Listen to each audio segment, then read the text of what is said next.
Les Actes des Apôtres, chapitre 21. Nous nous embarquâmes après nous être séparés d'eux, et nous allâmes directement à Cos, le lendemain à Rhodes, et de là à Patara.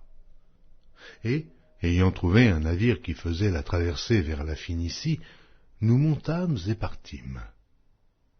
Quand nous fûmes en vue de l'île de Chypre, nous la laissâmes à gauche, poursuivant notre route du côté de la Syrie, et nous abordâmes à Tyr, où le bâtiment devait décharger sa cargaison. Nous trouvâmes les disciples, et nous restâmes là 7 jours. Les disciples, poussés par l'Esprit, disaient à Paul de ne pas monter à Jérusalem. Mais lorsque nous fûmes au terme des 7 jours, nous nous acheminâmes pour partir, et tous nous accompagnèrent, avec leurs femmes et leurs enfants, jusque hors de la ville. Nous nous mîmes à genoux, sur le rivage, et nous priâmes. Puis, ayant pris congé les uns des autres, nous montâmes sur le navire, et ils retournèrent chez eux. Achevant notre navigation, nous allâmes de Tyr à Ptolémaïs, et nous saluâmes les frères, et passâmes un jour avec eux.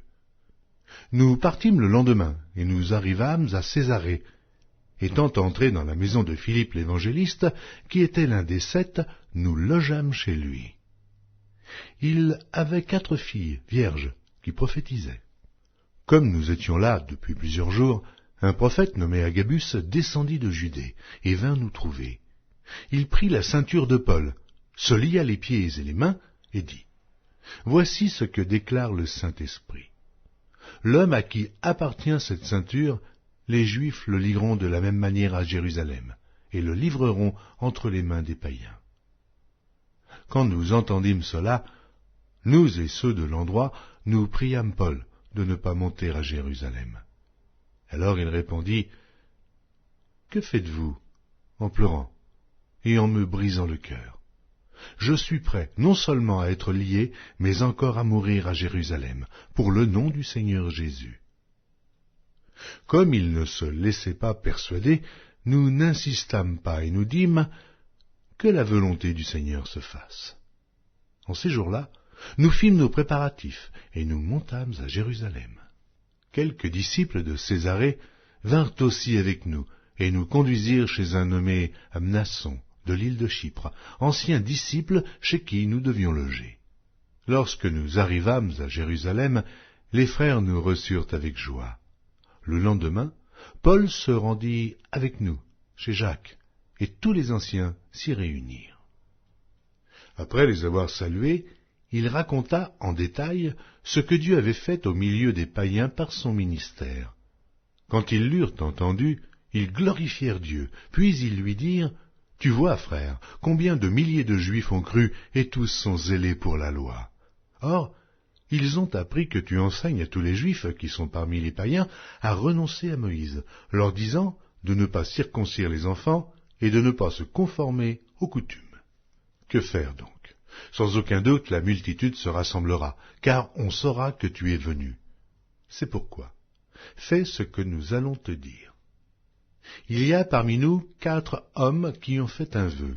Prends-les avec toi, purifie-toi avec eux, et pourvois à leurs dépenses, afin qu'ils se rasent la tête, et ainsi, tous sauront que ce qu'ils ont entendu dire sur ton compte est faux, mais que toi aussi tu te conduis en observateur de la loi. À l'égard des païens qui ont cru, nous avons décidé, et nous leur avons écrit, qu'ils eussent à s'abstenir des viandes sacrifiées aux idoles, du sang, des animaux étouffés et de l'impudicité.